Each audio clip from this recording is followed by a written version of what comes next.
Hi-ho there, folks. Um, I've had a couple conversations with other people and other adoptees and people on their journeys and their own recoveries of traumatic events and things like that. Um, in a lot of situations that I'm talking about and that we're all talking about, I think we need to address the fact that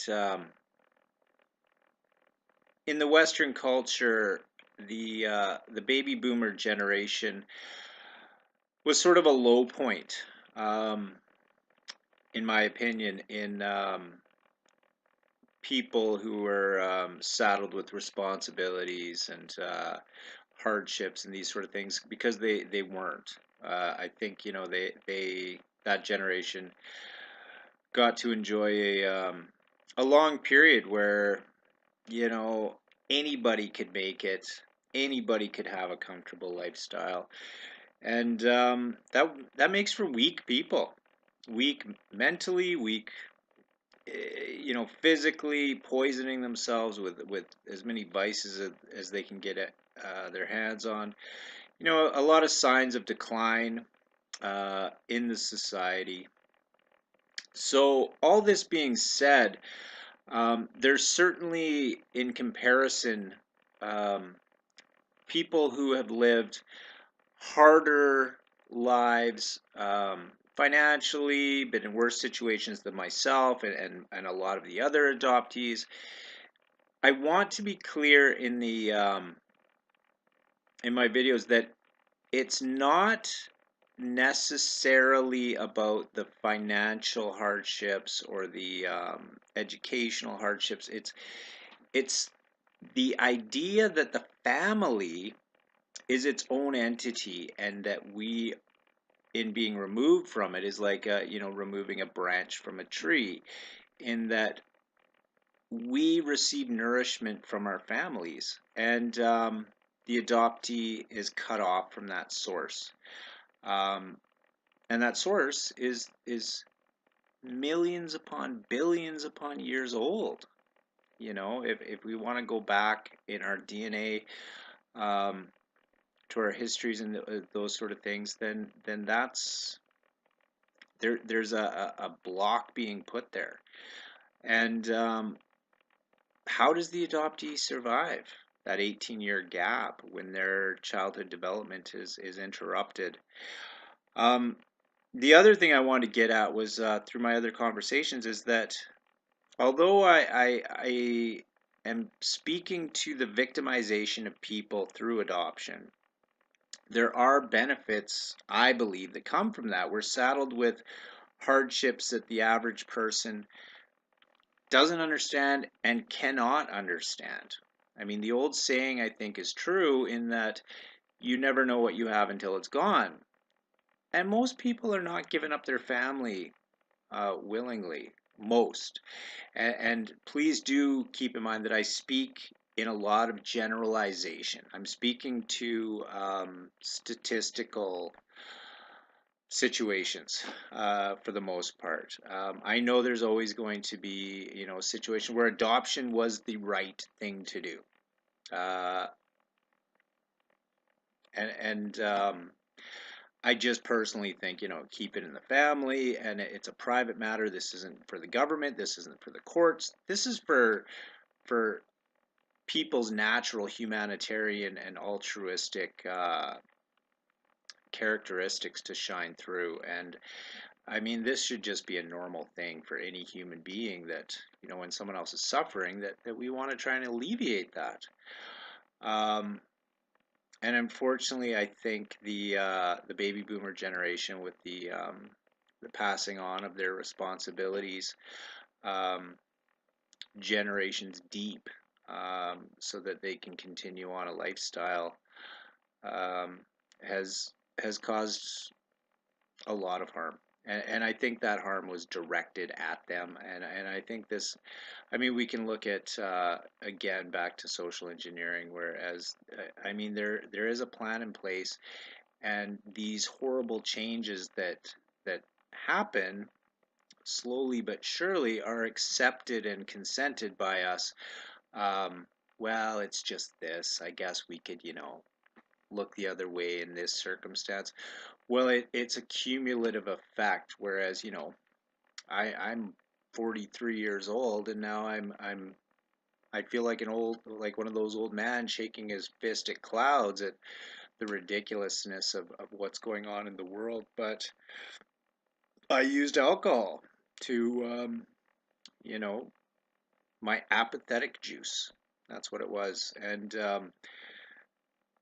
there's all sorts of apathetic juices, apathetic pills, apathetic foods, apathetic activities, the apathetic box that we turn on and lose ourselves in, and allow our brains to turn to mush.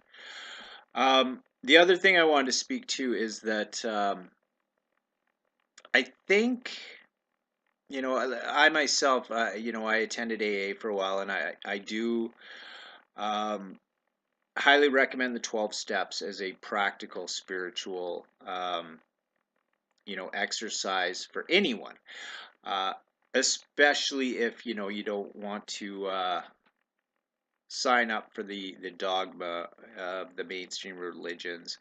Um, I mean, that's a whole political mess that maybe someone doesn't have time to go through. But the 12 steps can be used by anyone to help you alleviate guilt and shame from your life, to help see things a little bit more clearly for yourself, to really you know take an inventory of your own attributes, and get real about yourself, and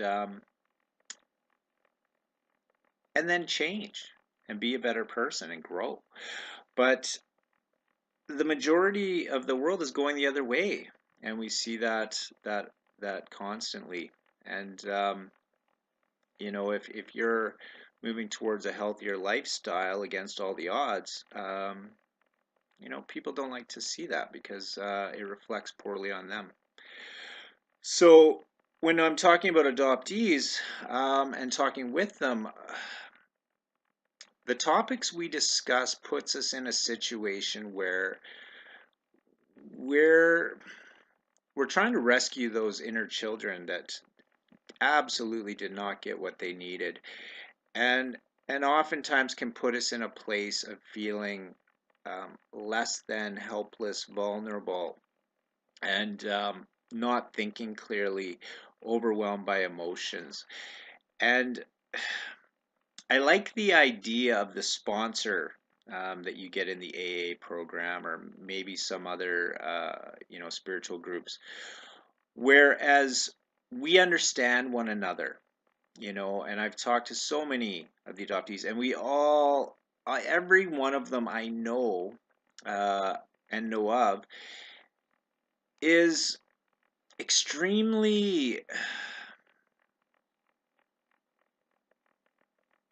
different in their own way, and yet it seems to be a commonality. There's some sort of I'm drawn to the adoptee. I'm attracted to the adoptee because they're magnanimous, and I know what they've suffered, and what they've survived alone and probably quietly, for the most part.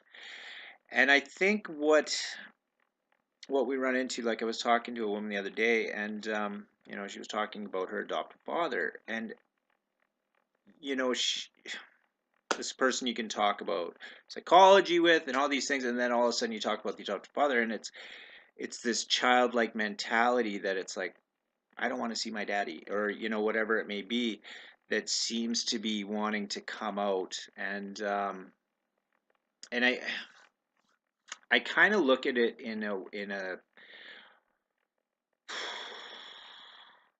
I try to understand in that, like in my own adoptive family, that, well, I was the adopted kid, and they were the heroes, and they were saving me, and I came from shit, and so and not only that, these people bowed to the most pathetic authority figure, like elementary school teachers. They bowed to any authority figure at all, in any situation, the only people the only persons that these people had power over was me.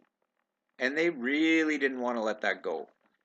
And for me to grow, I had to find a way around their horrible ignorance and their bad um, moral education and their ideas and poor thinking and their brainwashed slave mentality that you know everything that the government and the TV fed them was you know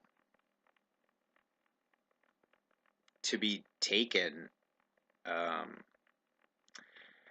as God's truth as so I guess what I'm saying is that I see the solution to our problem as that we lack family, and I don't see the solution as reunion, to be honest. The reunions that you hear about, there's not, I don't hear about a whole ton of great reunions, and some that seem to go okay for a while, sour over time.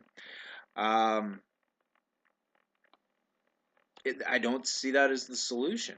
And given there was nothing that was going to stop me from eventually making that journey and finding these people, and yet it didn't really solve much besides ticking off.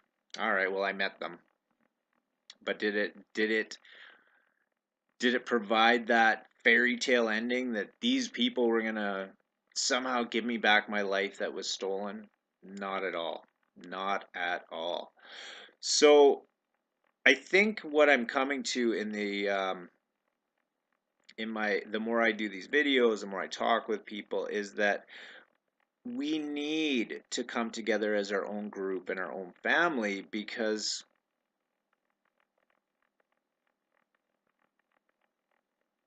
no matter how much talking I do to someone who hasn't been adopted, they don't get it. They can't get it. They won't get it. It would be like talking to someone about addiction, that never smoked or didn't overcome an addiction. Because if you're in an addiction, you still don't get it until you've overcome the addiction, right? So even with the adoptee who hasn't thought about it, who hasn't gone through the process of reunion, who hasn't, come out of that place of distraction that we get tied into, and this overachieving that maybe some of us you know um, get involved in, and things like that. So it occurred to me that I think that yes, we need an international organization, something similar to the AA program, where we can speak openly with one another about things that are going to seem crazy, or that we're on drugs or whatnot to regular folks, because they don't have that experience. Being in AA, I heard a lot of ex drunks that felt blessed that they had been alcoholics and had hit such low point, whereas they were forced into a situation where they needed to examine their life and make some big changes, and that point in their life was a blessing because things got better from there on out for them, or and they got their health back, and they got to experience the challenge of overcoming the addiction, and being given a new world and a new lease on life, so to speak. So for my few viewers out there, and I mean, I know I don't have very many, but it's tons and tons to me. Like 58 people, it seems like a real community to me, because in real life I have a very, very tiny circle, to the point that I almost could disappear into myself. But I think And I respect all your opinions and your comments and these sort of things. So how can we go about organizing some sort of group whereas we can form, a sort of hierarchy and, maybe pair off into the sponsor co-sponsee situation where we can provide each other support and, be that voice of reason when our inner child takes over and we become overwhelmed with our emotions and can't think clearly and can't make the possible proper choices. Because I know me personally, like, I've had my life on track, things are going great, I'm, about to do this, and then all of a sudden someone comes along and I have to make a choice. Well, if this person's going to be, someone I can add to my missing family, well, I'll leave everything for the possibility of having a friend, a lover, something that feels like home. And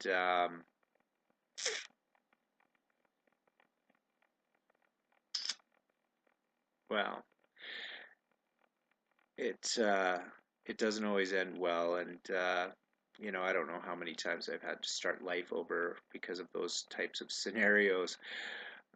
Because the real value to me isn't in the money and the materialism. The real value is in the thing that I never had, which was a family. So, anyways, let me know what you think in the comments, and like and share if you want. And if you do find this useful, I mean, like I said, feel free to share it amongst yourselves. I don't share it in my regular life community because, like I said, this isn't about hurting anyone's feelings. It's about sharing some feelings that with people like myself who may be struggling alone and feeling like they're crazy and there's something wrong with them, when in actuality it's simply a response to our situations and experiences that we've had. So um, let me know what you think. And if anyone out there is really struggling, please don't think of me as some sort of internet personality. This is more, like I said, me using the world brain as my psychiatrist.